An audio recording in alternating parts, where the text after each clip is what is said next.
India Russia கூட்டு தயாரிப்பான பிரம்மோஸை பற்றி நம்மள நிறைய பேருக்கு தெரியும்.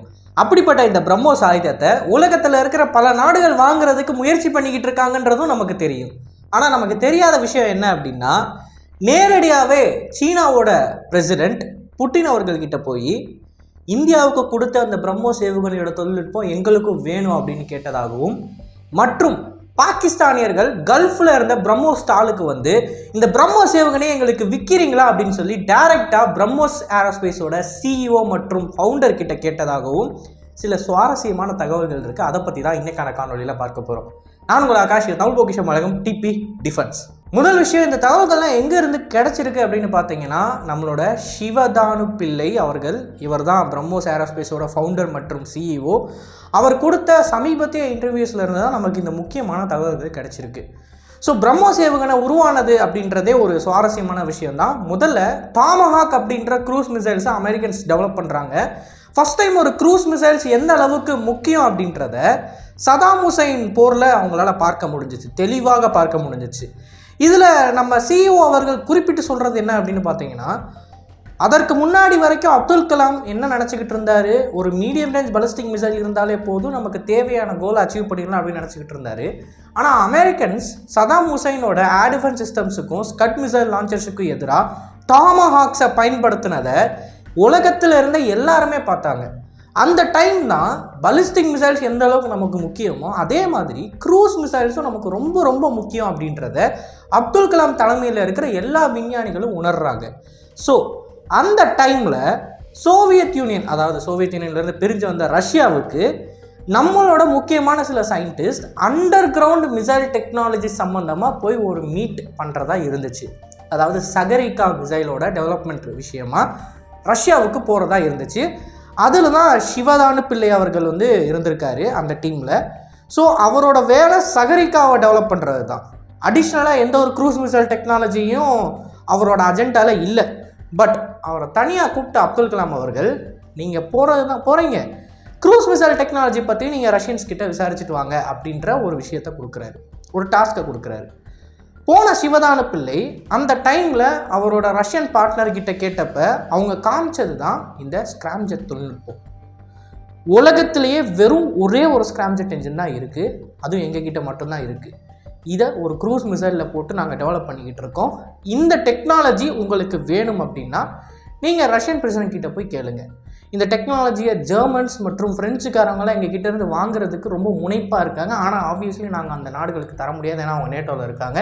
பட் இந்தியாவாகிய உங்களுக்கு எங்களால் தர முடியும், நீங்கள் எங்களோட ரீடர்ஷிப் கிட்ட போய் பேசி பாருங்கள் அப்படின்னு அவரோட ரஷ்யன் பார்ட்னர் சொன்னதாகவும், அதை தொடர்ந்து தான் நேரடியாக புட்டின் அவர்கள்கிட்ட போய் பிரம்மோஸ் ஏரோஸ்பேஸ் அப்படின்ற ஒரு கான்செப்டை எக்ஸ்பிளைன் பண்ணி இந்த பிரம்மோஸ்ன்ற ஏவுகணையை நம்ம இணைந்து உருவாக்கலாம் அப்படின்ற ஒரு கம்பெனியை கட்டமைச்சிருக்காங்க. ஸோ புட்டின் அவர்கள் தான் இதற்கு பிள்ளையார் சொல்லி போட்டது நம்மளோட இந்திய விஞ்ஞானிகளோட சேர்ந்து. இப்போ அடுத்து பிரம்மோஸ் ஏரோஸ்பேஸ் உருவானதுக்கு அப்புறமாவும் நிறைய சிக்கல்கள் வந்திருக்கு உள்ள. ஃபஸ்ட்டு சிக்கல் என்ன அப்படின்னு பார்த்தீங்கன்னா, ரோசபோரான் எக்ஸ்போர்ட். இந்த ரோசபோரான் அப்படின்றது ரஷ்யன் கம்பெனி. இந்த ரஷ்யன் கம்பெனி கிட்ட தான் எந்தெந்த டெக்னாலஜிஸ் அந்த நாட்டை விட்டு வெளியே போகும் அப்படின்றத முடிவு பண்ணுவாங்க. ஸோ ரோசபோரான் வந்ததுக்கப்புறமா பிரம்மோஸ் ஏரோஸ்பேஸில் நம்ம இணைந்து உருவாக்கிக்கிட்டு இருக்கிற அந்த ஏவுகணைக்கு தேவையான சில கிரிட்டிக்கல் காம்பனன்ட்ஸை ரஷ்யன்ஸால் நம்மக்கிட்ட ஷேர் பண்ண முடியலை. ஸோ அந்த டைம் ரஷ்யன் டீம் என்ன சொல்லியிருந்தாங்கன்னா, இங்கே பாருங்கள், ரோசபோரான் எக்ஸ்போர்ட்ன்ற ஒரு டீம் இருக்குது, அந்த டீமால் எங்களுக்கு சில பிரச்சனைகள், நாங்கள் சில டெக்னாலஜிஸை உங்களுக்கு ஷேர் பண்ண முடியாது, நீங்கள் ஒன்று பண்ணுங்கள், டைரெக்டாக போய் எங்களோட பொலிட்டிக்கல் லீடர்கிட்ட பேசி இது ரிலேட்டடாக நீங்கள் சால்வ் பண்ணிக்கோங்க ப்ராப்ளம் அப்படின்னு சொன்னப்போ, மீண்டும் ஏபிஜே அப்துல் கலாம் அவர்கள் மற்றும் சிவதானு பிள்ளை அவர்கள் ரெண்டு பேருமே நேரடியாக கிரெம்லினுக்கு போகிறாங்க. புட்டின் அவர்களை பார்த்து பேசுகிறாங்க. இப்படி ஒரு பிரச்சனை போய்கிட்டு இருக்கு எங்களுக்கு, பிரம்மோஸ் ஏரோஸ்பேஸ் அப்படின்றது நீங்கள் ஆரம்பித்து வச்சது தான். ஸோ நீங்கள் ஆரம்பித்த இந்த கம்பெனி இப்போது தடுத்து நிறுத்தப்பட்டுக்கிட்டு இருக்குது ரோசபோரான் எக்ஸ்போர்ட்டால். ஸோ எங்களுக்கு வந்து விலக்களிங்க, ரோசபோரான் எக்ஸ்போர்ட்டோட கொள்கைகள்லேருந்து எங்களுக்கு விலக்களிங்க, எந்த டெக்னாலஜினாலும் பிரம்மோஸ் ஏரோஸ்பேஸுக்கு வந்து உங்களோட கண்ட்ரிலேருந்து ஃப்ரீயாக கிடைக்கிற மாதிரி பண்ணுங்க அப்படின்னு கேட்டதுக்கு ஒரே வாரத்தில் புட்டின் அவர்கள் ரோசபோரான் எக்ஸ்போர்ட்டுக்கும் பிரம்மோஸ் ஏரோஸ்பேஸுக்கும் சம்மந்தம் இல்லை அப்படின்னு ஒரு அறிவிப்பு கொடுக்குறாரு. 1 வீக்கில் எல்லா ரெஸ்ட்ரிக்ஷன்ஸும் தூக்கி எறியப்படுது. அண்ட் அடுத்து சமீபத்தில் இந்தியன் ஏர்ஃபோர்ஸும் பிரம்மோஸ் இன்டகிரேஷன்ன்றது எல்லாருக்குமே தெரியும். அதாவது சில வருஷங்களுக்கு முன்னாடி தான் நம்மளோட சுகாய் போர் விமானங்களை பிரம்மோஸை இன்டகிரேட் பண்ணோம். இப்போது பிரம்மோஸ் ஏரோஸ்பேஸில் வந்து ரஷ்யன்ஸும் ஒரு பார்ட்னராக இருக்காங்க அப்படின்றதுனால நம்ம பிரம்மோஸ் ஏவுகணையை சுக்காய் போர் விமானங்களில் இண்டக்ட் பண்ண போகிறோம் அப்படின்றத முன்னாடியே ரஷ்யர்களுக்கு தெரிவித்தாச்சு. அண்ட் அந்த இண்டக்ஷன் ப்ராசஸை பண்ண போகிறது இந்திய விஞ்ஞானிகள் தான், முழுக்க இந்திய விஞ்ஞானிகள் தான். ரஷ்யன்ஸோட ஹெல்ப் வந்து நமக்கு தேவையில்லை அப்படின்றதையும் தெளிவுபடுத்திட்டோம். பட் ரஷ்யன்ஸ் என்ன பண்ணியிருக்காங்க அப்படின்னா, தெளிவாக சுக்காய் போர் விமானங்களை பயன்படுத்துகிற எல்லா நாடுகளும் இந்த பிரம்மோஸ் ஏர்லான்ஸ் பிரம்மோஸ் வேரியண்ட்டை பயன்படுத்துவாங்க அப்படின்றத தெரிஞ்சுக்கிட்டு இதில் இருக்கிற அந்த எக்ஸ்போர்ட் மார்க்கெட்டை எப்படியாவது கேபிட்டலைஸ் பண்ணணும்னு ரஷ்யன் சயின்டிஸ்டால் நாங்கள் வந்து சுக்காய் போர் விமானங்களில் இதை இண்டக்ட் பண்ணி தரோம், இந்தியன்ஸ் நீங்கள் பண்ண வேணாம். ஏன்னா அவங்க பண்ணாங்கன்னா இதற்கான இன்டெலெக்சுவல் ப்ராப்பர்ட்டி ரைட்ஸ் எல்லாமே அவங்க எடுத்துக்குவாங்க. அந்த கண்ட்ரி மித்த நாடுகளுக்கு இந்த ஏர்லான்ஸ்டு வேரியண்ட் ஆஃப் பிரம்மோஸ் ஏவுகணையை எக்ஸ்போர்ட் பண்ண முடியும். இந்த ஆப்பர்ச்சுனிட்டியை பிடிச்சிக்கிட்டு எப்படியாச்சும் நம்ம இந்த இண்டக்ஷன் ப்ராசஸை பண்ணணும், இந்தியன்ஸை பண்ண விடக்கூடாது அப்படின்னு அந்த டைம் பிரசிடெண்ட்டாக இருந்தவர், ஆக்சுவலாக உங்களுக்கு தெரியும் ரஷ்யன் பிரசிடெண்ட் விளாடிமிர் புட்டின் இடையில ஒரு தடவை போயிட்டு வேற ஒருத்தர் டிமிட்ரி வந்திருப்பார் அப்படின்னு, அந்த டைமில் பிரசிடெண்ட்டாக இருந்த டிமிட்ரி கிட்ட போய் இந்த மாதிரி இந்த இண்டக்ஷன் ப்ராசஸை ரஷ்யன்ஸ் நம்ம தான் பண்ணணும், இந்தியன்ஸை பண்ண விடக்கூடாது, அப்படி நம்ம பண்ணிட்டோம்னா நம்மளோட சுக்காய் போர் விமானங்களை பயன்படுத்துகிற எல்லா கண்ட்ரீஸுக்கும் இந்த மிசைல் எக்ஸ்போர்ட் பண்ணலாம் அப்படின்றத சொன்னாங்க. உடனே டிமிட்ரி நேரடியாக நம்மளோட பிரைம் மினிஸ்டர் மன்மோகன் சிங் அவர்களை பார்த்து, இங்கே பாருங்கள் நீங்கள் இந்த இண்டக்ஷன் ப்ராசஸில் இருக்கீங்கன்னு தெரியும், அதை நாங்கள் பண்ணுறோம், ஃபுல் ரஷ்யன் சயின்டிஸ்டோட சப்போர்ட் உங்களுக்கு இருக்கும் அப்படின்னு சொல்ல, உடனே பிரைம் மினிஸ்டர் அவர்களும் சரி ஓகே பிரம்மோஸ் ஏரோஸ்பேஸ்லேருந்து அவங்களோட டெக்னாலஜி மூலமாக நம்ம இந்த ஏவுகணையை உருவாக்கணும், ஸோ அவங்களே பண்ணித்தராங்கன்றப்ப நம்ம எப்படி வேணாம்னு சொல்ல முடியும்னு சொல்லி இதற்கு பின்னாடி இருக்கிற அர்த்தம் புரிஞ்சுக்காமல் மன்மோகன் சிங் அவர்களும் ஓகே சொல்லிட்டாரு. அதற்கப்புறமா நம்மளோட சிவதான பிள்ளை அவர்கள்கிட்ட வந்து இண்டக்ஷன் ப்ராசஸை ரஷ்யன்ஸ் பண்ண போகிறாங்க, நீங்கள் பண்ண வேணாம் அப்படின்னு சொன்னப்போ இல்லை இண்டக்ஷன் ப்ராசஸை நான் தான் பண்ணுவேன் அப்படின்னு ஒரு ஒத்த காலில் நின்று ஒரு ப்ரெசன்டேஷனை ப்ராப்பராக ரெடி பண்ணி இண்டக்ஷன் ப்ராசஸை நம்ம பண்ணோம் அப்படின்னா இதனால் நம்மளோட நாட்டுக்கு எந்தெந்த நன்மைகள் இருக்குது அப்படின்றத தெளிவாக நம்மளோட பொலிட்டிக்கல் லீடருக்கு எக்ஸ்பிளைன் பண்ணியிருக்காங்க. பிரைம் மினிஸ்டராக இருக்கட்டும், மினிஸ்ட்ரி ஆஃப் டிஃபென்ஸில் இருக்கிற முக்கியமான அதிகாரிகளாக இருக்கட்டும், நேஷனல் செக்யூரிட்டி அட்வைசராக இருக்கட்டும், அந்த டைமில் இருந்த ஏர் சீஃப் மார்ஷலாக இருக்கட்டும், எல்லாருக்கும் தெளிவாக ஒரு ப்ரெசன்டேஷன் போட்டு காமிச்சிருக்காரு சிவதான பிள்ளை. அதுக்கப்புறமா தான் என்ன நடக்குதுன்னு பார்த்தீங்கன்னா, ஓகே நம்ம உள்ளுக்குள்ளேயே வச்சு இண்டக்ஷன் ப்ராசஸ் பண்ணலாம் ரஷ்யன்ஸோட சப்போர்ட் இல்லாமல் அப்படின்னு சொல்லி முடிவு பண்ணி அந்த காரியத்தில் இறங்குறோம். ஆனால் டிமிட்ரி அவர்கள் பிரசிடெண்ட்டாக இருக்கிற வரைக்குமே ரஷ்யன் டெலிகேஷன் தொடர்ந்து இந்தியாவுக்கு வந்துக்கிட்டு இருந்தாங்க. ஏன்னா இந்தியாவுக்கு வந்து இந்தியன் பொலிட்டிக்கல் லீடர்ஸை எப்படியாச்சும் பிரெயின் வாஷ் பண்ணிடலாம், பிரெயின் வாஷ் பண்ணி இந்த இண்டக்ஷன் ப்ராசஸை நம்மளே பண்ணணும் அப்படின்ற முனைப்பில் தீவிரமாக இறங்கியிருந்தாங்க. ஆனால் எப்போ டிமிட்ரி போயிட்டு புட்டின் அவர்கள் வந்தாரோ, புட்டின் வந்த உடனே அவர் சொன்ன மொதல் வார்த்தை இந்தியன்ஸ் அதை இண்டக்ட் பண்ணுறேன்னு சொல்லிட்டாங்கல்ல, அப்போ இந்தியன்ஸே பண்ணிக்குவாங்க, நம்ம தேவையில்லாமல் தலையிட வேணாம், அவங்க பார்த்துக்குவாங்க அப்படின்னு சொல்லி அந்த டைம் ரஷ்யன்ஸோட டெலிகேஷன் வந்து இந்தியா பக்கமே வரலை, கன்வின்ஸ் பண்ண ட்ரை பண்ணல நம்மளோட பொலிட்டிக்கல் லீடர்ஷிப்பை. ஏன்னா புட்டினோட டைரக்ட் ஆர்டர் அது, இந்தியன்ஸ் அவங்க பண்ணிக்கிறேன்னு சொல்லிட்டாங்கன்னா அவங்க பண்ணிக்கட்டும், நம்ம தலையிட வேணாம் அப்படின்றது. ஸோ ஸ்டார்டிங்லேருந்தே இந்த பிரம்மோஸ் ஏரோஸ்பேஸில் ரஷ்யன் பிரசிடெண்ட்டான விளாடிமிர் புட்டின் அவர்களோட இன்வால்மெண்ட் அப்படின்றது மிகவும் அதிகமாக இருக்குது. இதை தான் சிவதான பிள்ளை அவர்கள் வந்து சமீபத்தில் நடந்த இன்டர்வியூஸில் ஹைலைட்டடாக சொல்லியிருப்பார். இப்போ இது மட்டும் தானே அப்படின்னு கேட்டிங்கன்னா கிடையாது. இப்போது பிரம்மோஸ் ஏரோஸ்பேஸ் உருவானதுக்கு அப்புறமா சீனர்களுக்கு இப்படிப்பட்ட ஒரு கிரிட்டிக்கலான டெக்னாலஜி, ஒன் ஆஃப் தி பெஸ்ட்லாம் கிடையாது, உலகத்திலே பெஸ்ட் சூப்பர்சானிக் க்ரூஸ் மிசைலோட டெக்னாலஜி இந்தியன்ஸ் கைக்கு போயிடுச்சு அப்படின்னு தெரிஞ்ச உடனே சீனர்கள் நேரடியாக டைரெக்டாக புட்டின் அவர்கள்கிட்ட போய் இங்கே பாருங்கள் இந்தியன்ஸுக்கு கொடுத்த அந்த டெக்னாலஜியை எங்களுக்கு கொடுங்க அப்படின்னு கேட்டாங்க. அதற்கு புட்டின் அவர்கள் இல்லை முடியாது, நாங்கள் ஆல்ரெடி இந்தியன்ஸ் கூட பிரம்மோஸ் ஏரோஸ்பேஸ் டீலில் சைன் போட்டுட்டோம், இதற்கப்புறம் அந்த டெக்னாலஜியை நான் யாருக்குமே கொடுக்க முடியாது, யாருக்குமே, நீங்கன்னு இல்லை யாருக்குமே கொடுக்க முடியாது, அப்படி கொடுத்தா அக்ரிமெண்ட்டை விட்டு மீறுறதுக்கு அர்த்தம் அப்படின்னு சொல்லி புட்டின் அவர்கள் மறுத்துட்டார். இப்போ இந்த விஷயம் நம்மளோட சயின்டிஸ்ட் அவர்கள் எப்படி தெரிய வந்திருக்கு அப்படின்னா, இந்த மேட்ரை புட்டின் அவர்கள் நேரடியாகவே நம்மளோட பிரைம் மினிஸ்டருக்கு சொல்லி, நம்மளோட பிரைம் மினிஸ்டர் நம்மளோட மினிஸ்ட்ரி ஆஃப் டிஃபென்ஸில் இருக்கிறவங்களுக்கு சொல்லி அங்கேருந்து சிவதான பிள்ளை அவர்களுக்கு வந்திருக்கு. ஸோ பிரம்மோஸ் ஏரோஸ்பேஸை சீனர்களே வந்து டைரெக்டாக வளர்ச்சி போட ட்ரை பண்ணியிருக்காங்க, அப்பையும் புட்டின் அவர்கள் தடுத்து நிறுத்திட்டார். இப்போ கல்ஃபில் நடந்த எக்ஸ்போ மேட்ருக்கு வருவோம். ஒரு 10-15 வருஷத்துக்கு முன்னாடி நடந்ததாக அவர் சொல்கிறாரு. எந்த டேட்டுன்றதை எக்ஸாக்டாக அவருக்கு தெரியலையா.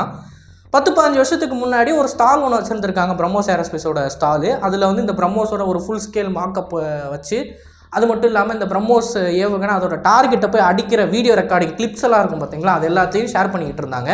அப்போ இந்த பிரம்மோஸ் ஏவுகணை எந்த அளவுக்கு துல்லியமாக அந்த டார்கெட்டை அடிக்குது அப்படின்ற கிளிப்பிங்கையும் அங்கே வர எல்லாருக்குமே போட்டு காமிச்சிட்டு இருந்தாங்க.